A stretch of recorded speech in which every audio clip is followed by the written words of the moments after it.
Marriage was never a simple matter. In the village of Tunsto, you must face a challenge, not one of beauty, but one of balance. 15 strange challenges. Unforgiving. A girl seeks a husband, a boy seeks a wife. Each must pass a single challenge, or return home alone.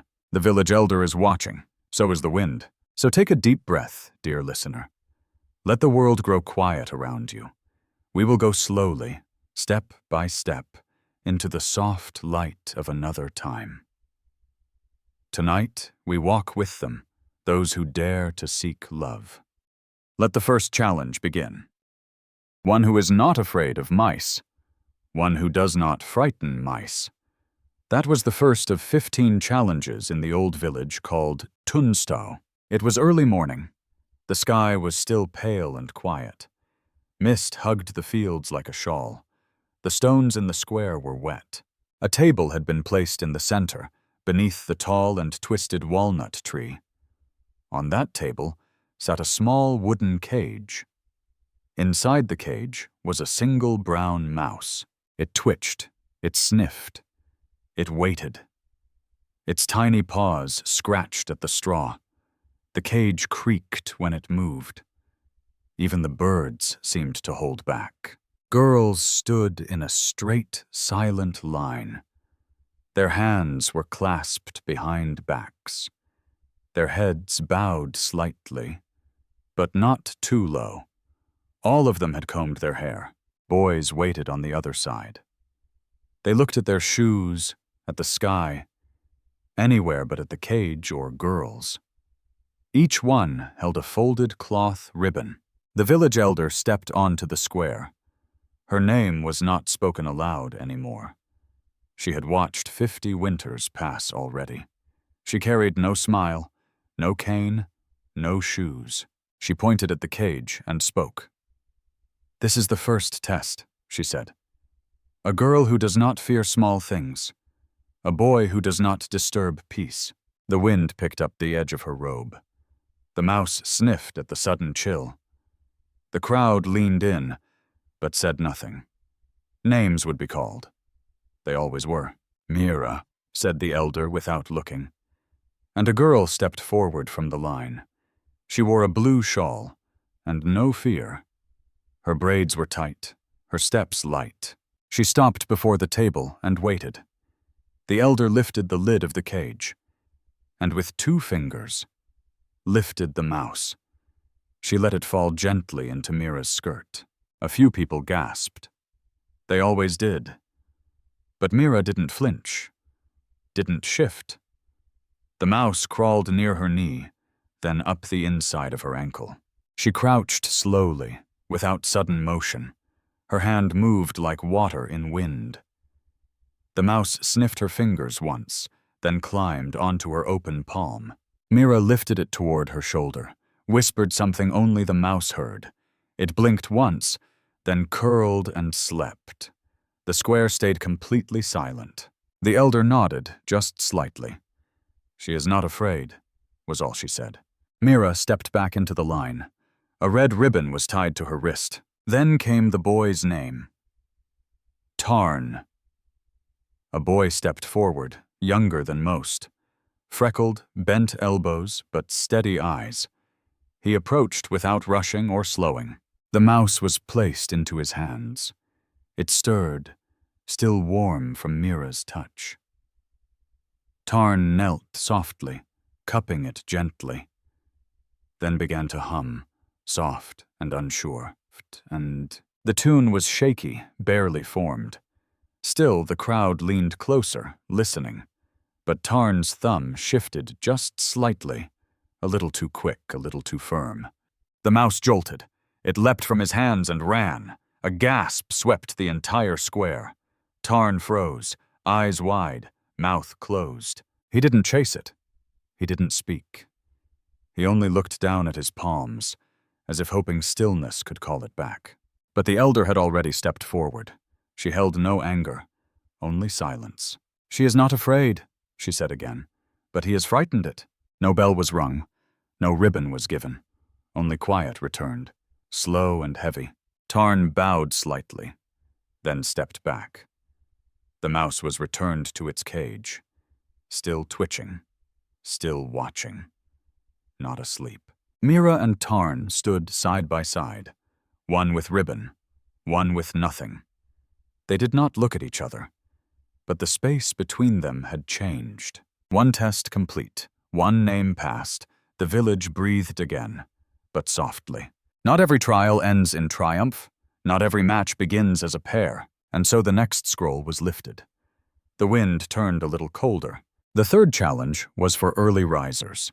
It began before the sky turned blue, before the first rooster called the light. The village square was lit with torches. Their flames swayed gently in the wind. A hush covered the cobbled stones.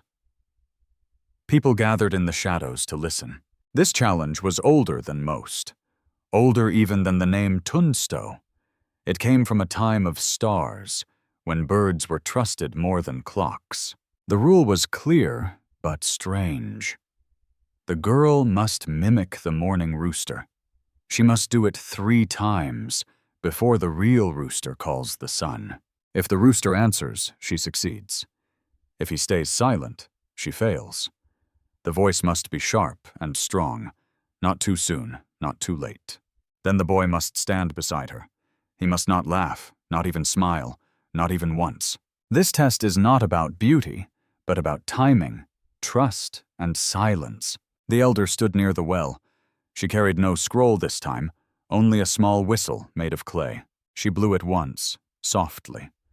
The rooster behind the chapel stirred, but he did not cry out yet.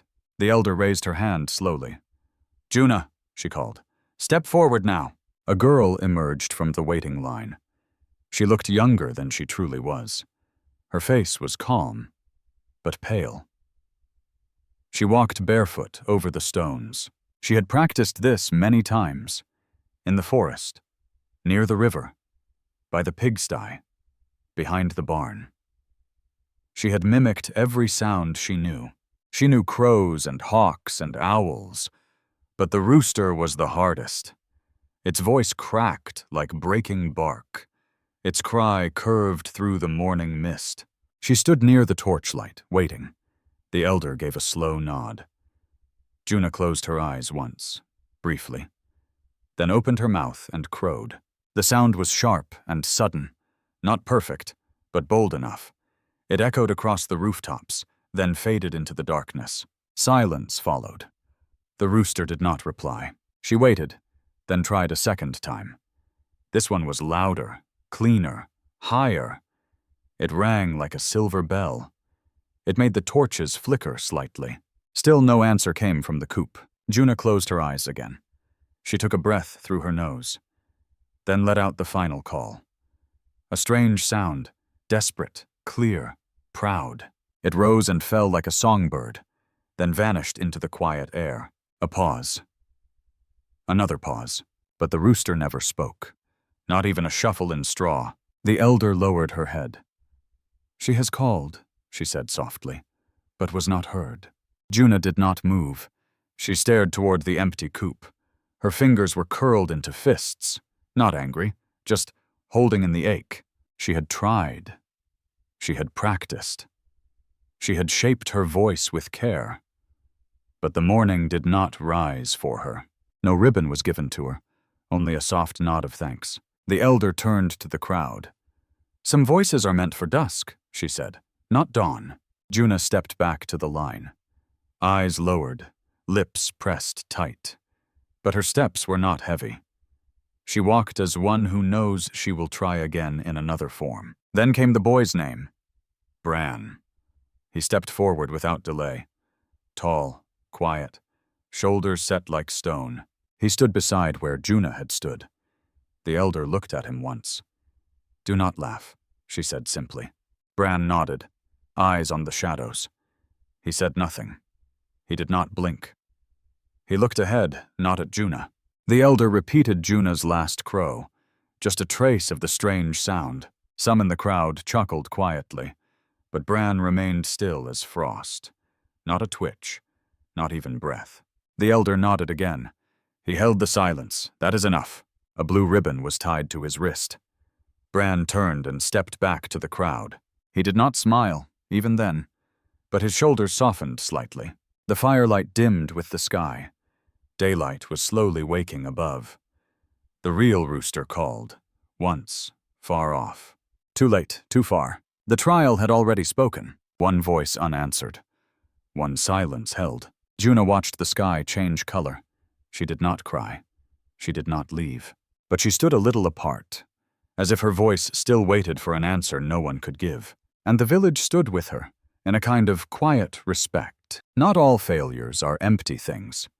Some are full of bravery, wrapped in breath and soft defiance. The elder held the next scroll, but her eyes stayed on Juna for just a few seconds longer. The wind carried nothing this time. No feathers, no sound, no promise, only stillness, and the hush of what could have been. Dear listener, thank you so much. Thank you for staying with the story. If this tale touched your heart tonight, please leave a comment down below.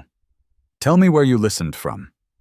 A quiet room, a long road, or somewhere between dreams and waking. And if you'd like to hear more old stories, forgotten tests, and slow steps toward love or fate, please subscribe to this channel. We will meet again, I promise, in another village, on another night, where another test is waiting in silence. Until then, rest well, dear friend, and may the lamp inside you stay bright.